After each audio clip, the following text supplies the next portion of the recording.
समंदर की लहरों के बीच एक ऐसी खौफनाक खबर आई जिसने दुनिया भर की नौसेनाओं को अलर्ट पर डाल दिया। जिस खतरे को दुनिया 2011 के बाद लगभग भूल चुकी थी, वो शैतान एक बार फिर जाग गया है। जी हां, अदन की खाड़ी में समुद्री डकैतों ने एक बड़े तेल टैंकर का अपहरण कर लिया है और इस बार मामला सिर्फ जहाज को पकड़ने का नहीं है, बल्कि करोड़ों के तेल को लूटने का है। अब सवाल उठा कि क्या सोमालियाई लुटेरे अब समंदर के तेल की बड़ी लूट को अंजाम दे रहे हैं। चलिए आज के वीडियो में हम यूरेका टैंकर के हाईजैक की पूरी इनसाइड स्टोरी बताएंगे। दरअसल शनिवार का दिन यमन के शबाबा प्रांत के पास किसी सामान्य दिन की तरह बीत रहा था। टोगो के झंडे वाला तेल टैंकर यूरेका शांति से अपनी मंजिल की ओर आगे बढ़ रहा था। मरीन ट्रैफिक के अनुसार ये टैंकर मार्च के अंत में यूएई के फुजेराह बंदरगाह पर देखा गया था और इसमें भारी मात्रा में कच्चा तेल लदा था। लेकिन अचानक तेज रफ्तार नाव पर सवार कुछ अज्ञात हथियारबंद हमलावर आए और फिल्मी अंदाज में इस विशाल टैंकर पर चढ़ गए।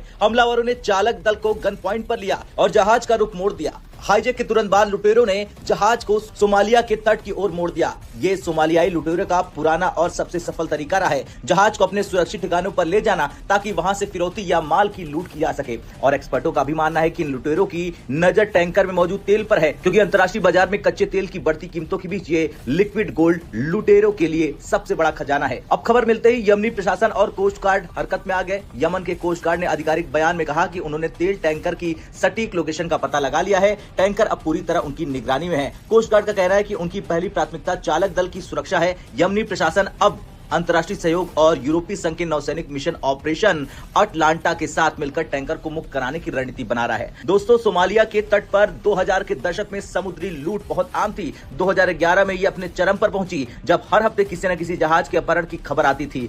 अब उस समय भारत समेत कई देशों की नौसेनाओं ने मिलकर इन लुटेरों की कमर तोड़ दी थी, लेकिन पिछले कुछ हफ्तों में ये हमले फिर से बढ़े हैं। अप्रैल के अंत में ही 3 बड़े हमले दर्ज किए गए हैं। ऐसा लगता है कि अदन की खाड़ी में समुद्री डकैती का खतरा एक बार फिर वैश्विक शिपिंग के लिए सिरदर्द बनने वाला है। अदन की खाड़ी और लाल सागर में पहले से ही अमेरिका, इजराइल और ईरान के बीच चल रहे युद्ध के कारण तनाव है। हालांकि इस अपहरण का मौजूदा युद्ध से कोई सीधा कनेक्शन अभी तक नहीं मिला है, लेकिन पुर्टलैंड के इलाके में समुद्री लुटेरों के एक नए समूह का सक्रिय होना बेहद चिंताजनक है। फिलहाल यूरेका और उसके चालक दल का क्या होगा, ये आने वाले कुछ घंटों में साफ हो जाएगा। क्या यमन और अंतर्राष्ट्रीय सेनाएं तेल की इस बड़ी लूट को रोक पाएंगी? आपको क्या लगता है कि समंदर में फिर से भारत जैसी बड़ी नौसेनाओं को कड़ा एक्शन लेने की जरूरत है? हाँ या ना में कमेंट कर अपनी राय जरूर दें।